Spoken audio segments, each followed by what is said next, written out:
Hello my dear friends, good morning to all of you. Welcome to my channel. English की दुनिया में आपका स्वागत है।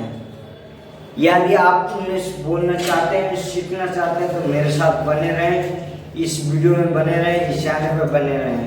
इंग्लिश की दुनिया में आपका स्वागत है। ठीक है मेरे दोस्त, आप इस चैनल पे पहली बार आए हैं, don't try to forget like share and subscribe करना ना भूलें मेरे दोस्त। यदि ये वीडियो आपको अच्छा लगेगा तो ही आप लाइक कीजिएगा, तो ही आप शेयर कीजिएगा। चलिए आज हम इस वीडियो में सीखेंगे एबल टू। क्या सीखेंगे मेरे दोस्त? Able to. एबल टू का हिंदी क्या होता है आप जानिएगा।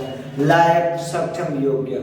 सिर्फ आप लोग योग्य जानिए, ये लायक जानिए, कोई मन एक जानिए, पर इसमें हिंदी होता है लायक, योग्य, सक्षम। ठीक है मेरे दोस्त, जैसे हम लोग बोलते हैं मैं इंग्लिश बोलने के लायक हूँ, मैं वहाँ जाने के लायक हूँ, मैं खाने के लायक हूँ, मैं भी इंग्लिश पढ़ाने के लायक हूँ, मैं पढ़ने के लायक हूँ, मैं क्रिकेट खेलने के लायक हूँ। इस तरह का सेंटेंस बनता है मेरे दोस्त, इस तरह का सेंटेंस बनता है। आप लोग सीखना चाहते हैं इस तरह के सेंटेंस तो इस चैनल पर बने रहें और इस वीडियो में अंत तक जरूर बने रहें। ठीक है मेरे दोस्त, स्टार्ट करते हैं। Let's start the video.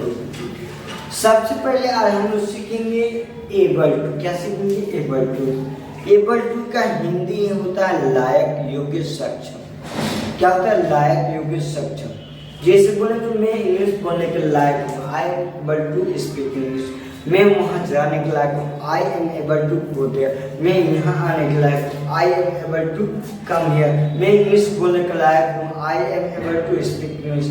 मैं वहाँ जाने के लायक नहीं हूँ, I am not able to go there. मैं यहाँ आने के लायक नहीं हूँ, I am not able to come here. क्या आप इंग्लिश बोलने के लायक हैं? Are you able to speak English? क्या आप वहाँ जाने के लायक हैं? Are you able to go there? क्या आप यहाँ आने के लायक हैं? Are you able to come here? इस तरह से मेरे दोस्त बनेगा। चलिए हम लोग स्टार्ट करते हैं। सबसे पहले इसका रूल होता है, क्या होता है मेरे दोस्त? Subject plus is am are plus able to plus verb one plus object. क्या होता है एक बार और समझ लीजिए। Subject plus is am are plus able to plus verb one plus object. अब यहाँ पर समझिए इज एम आर, जिसको मालूम तो कोई बात नहीं, जिसको नहीं मालूम वो समझिए। इज किसके साथ यूज होता है? इज यूज होता है ही, सी, इट, नेम के साथ इज का यूज करते हैं। ठीक है मेरे दोस्त, इज किसके साथ करते हैं? ही, सी, इट, नेम के साथ यूज करते हैं। एम कहता है कि मेरा जब लगूंगा तब आई के साथ आता है। एम का यूज आई के साथ करते हैं हम लोग। ठीक है, अब आर का यूज देखिए। आर का यूज करते हैं किसके साथ? आर का यूज करते हैं यू, वी और दे के साथ। आर का यूज करते हैं यू, वी और दे के साथ आर का यूज करते हैं। ये समझ में आया कि नहीं आपको? और यहाँ पे मजे की बात आप ये समझ लीजिए, नोटिस कीजिए इस बात को, टू जब आता है उसके बाद हमेशा वर्ब वन आता है, हमेशा वर्ब वन आता है। बेस फॉर्म जिसे बोलते हैं, हमेशा वर्ब वन होता है। ठीक है मेरे दोस्त, चलिए अब सब कुछ समझ में आया है कि नहीं आपको? चलिए एक और बात बता दें, इसमें सब्जेक्ट, सब्जेक्ट किसे कहते हैं ये भी समझ लीजिए। हाथी सब्जेक्ट किसे कहते हैं? जो काम को करता है, जो डूअर होता है उसे हम लोग सब्जेक्ट कहते हैं। जो काम को परफॉर्म करता है, जो काम करता है उसे हम लोग सब्जेक्ट कहते हैं। अब काम को कौन कौन कर सकता है ये तो आप लोग जानते हैं, I, you, he, she, it, name. कोई भी इस काम को कर सकता है। इतने लोग तो काम कर सकते हैं। ठीक है, ये लोग काम कर सकते हैं। अब यहाँ पे हम लोग समझ गए सब्जेक्ट किसे कहते हैं? जो काम को करता है। अब हेल्पिंग वर्ब, हेल्पिंग वर्ब अभी पता है इज एम आर जो है वो हेल्पिंग वर्ब है। एबल टू मतलब होता है लायक, ये एक स्ट्रक्चर हो गया। एबल टू मतलब होता है लायक। उसके बाद होता है वर्ब। वर्ब क्या होता है? वर्ब मतलब होता है क्रिया। क्या होता है? क्रिया। जिस काम में क्रिया हो उसे हम लोग वर्ब कहते हैं। जैसे आप वर्ब को समझने के लिए एक और वर्ड आप लोग जिस वाक्य को बोलेंगे, जिस वर्ड को आप लोग बोलेंगे उसके अंत में क्या आएगा? ना आएगा, ना आएगा, नहीं आएगा, नहीं आएगा। जिससे ना आएगा, जैसे बोलेंगे आप लोग कि मुझे खाना है, मुझे जाना है।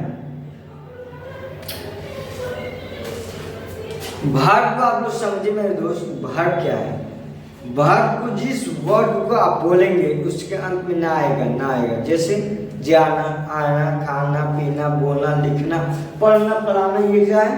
वर्ब है। ये सब क्या वर्ब है? आना, जाना, खाना, पीना, पढ़ना, पढ़ाना, ये सब क्या वर्ब। जिस वाक्य को आप बोलेंगे उसके अंत में ना आएगा। क्या आएगा मेरे दोस्त? ना आएगा। ठीक है, समझ में आ गया? चलिए हम लोग अब एग्जाम्पल के माध्यम से सीखते हैं इसको। जैसे बोलेंगे मैं इंग्लिश बोलने के लायक हूँ। क्या बोलेंगे? मैं इंग्लिश बोलने के लायक हूँ। I am able to speak English. मैं वहां जाने के लायक हूँ। I am able to go there. मैं यहाँ आने के लायक हूँ। I am able to come here. मैं इंग्लिश पढ़ाने के लायक हूँ। I am able to teach English. मैं इंग्लिश बोलने के लायक हूँ। I am able to speak English.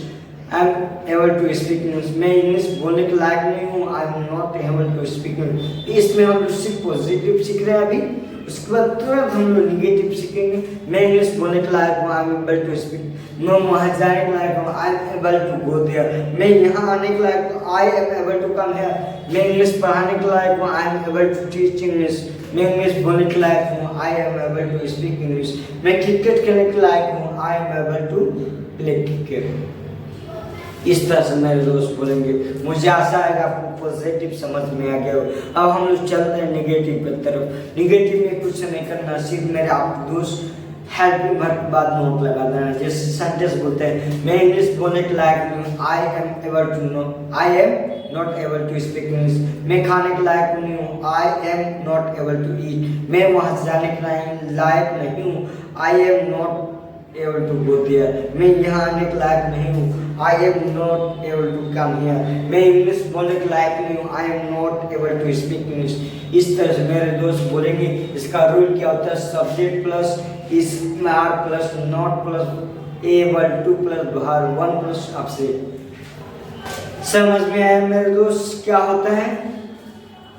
Subject plus is am are plus not plus able to plus verb one plus object. जैसे बोलेंगे मैं इंग्लिश बोलने के लायक नहीं हूँ। I am not able to speak English. मैं वहाँ जाने के लायक नहीं हूँ। I am not able to go there. मैं इंग्लिश पढ़ाने के लायक नहीं हूँ। I am not able to teach English. मैं क्रिकेट खेलने के लायक नहीं हूँ। I am not able to play cricket. इस तरह से मेरे दोस्त बोलेंगे और बनाएंगे। मुझे आशा है कि निगेटिव भी आपको समझ में हो। इंट्रोगेटिव में चलते हैं। इंट्रोगेटिव में क्या करना है? आपको पॉजिटिव का समझ में आ गया, निगेटिव इंट्रोगेटिव कुछ भी बना सकते हैं आप लोग। सिर्फ पॉजिटिव को एक वर्ड को समझना है। पॉजिटिव आप समझ गए, निगेटिव इंट्रोगेटिव वर्ब्स सब बना सकते हैं आप लोग। चलिए इंट्रोगेटिव में चलते हैं। जिससे बोलेंगे क्या आप इंग्लिश बोलने के लायक हैं?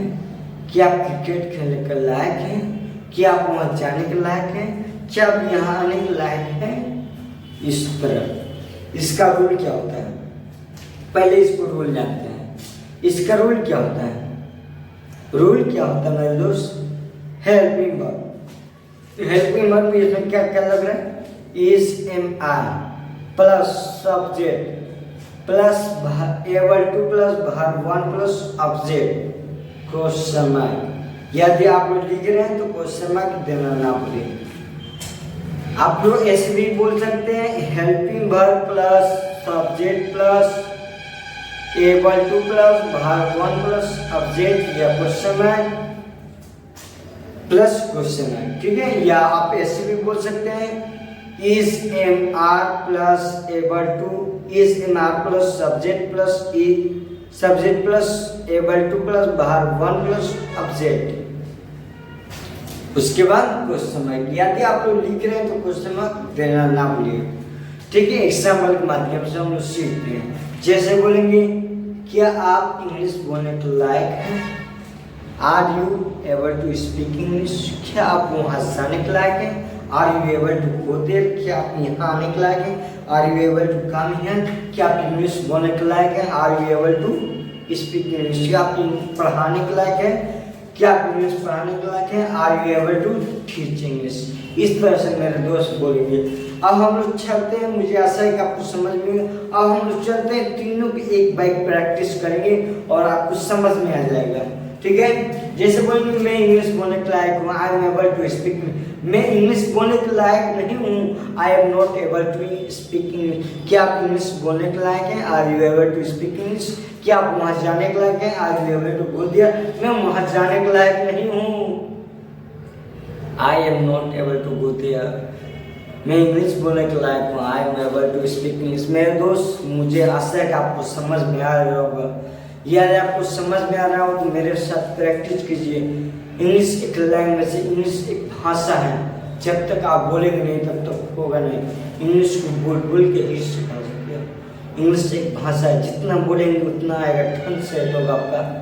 मैं इंग्लिश बोलने के लायक हूँ, I am able to speak. मैं इंग्लिश बोलने के लायक नहीं हूँ, I am not able to speak. क्या आप इंग्लिश बोलने के लायक हैं? Are you able to speak English? मैं इंग्लिश बोलने के लायक नहीं हूँ, I am not able to speak. क्या वो इंग्लिश बोलने के लायक है? He is able to speak English. वह इंग्लिश बोलने के लायक नहीं है, he is not able to speak English. वह इंग्लिश बोलने के लायक है, he is able to speak English. इस तरह से मेरे दोस्त बनाएंगे। राम इंग्लिश बोलने के लायक नहीं है, Ram is not able to speak English. क्या राम इंग्लिश बोलने के लायक है? Is Ram able to speak English.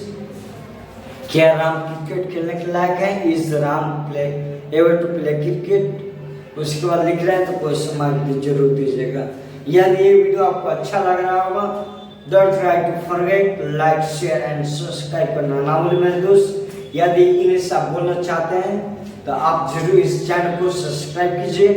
If you start speaking English, don't try to forget like share and subscribe. अगर आप इंग्लिश बोलना चाहते हैं तो इस चैनल को सब्सक्राइब जरूर कीजिएगा, फॉरगेट मत कीजिएगा, लाइक जरूर कीजिएगा। आप अपने दोस्तों को जरूर इसे शेयर कीजिएगा, ठीक है मेरे दोस्त। यदि ये वीडियो आपको अच्छा लगा तो keep learning, keep processing, keep it up. मिलते हैं नए वीडियो में नए अवतार के साथ। तब तक के लिए जय हिंद, जय Bharat. Thank you very much.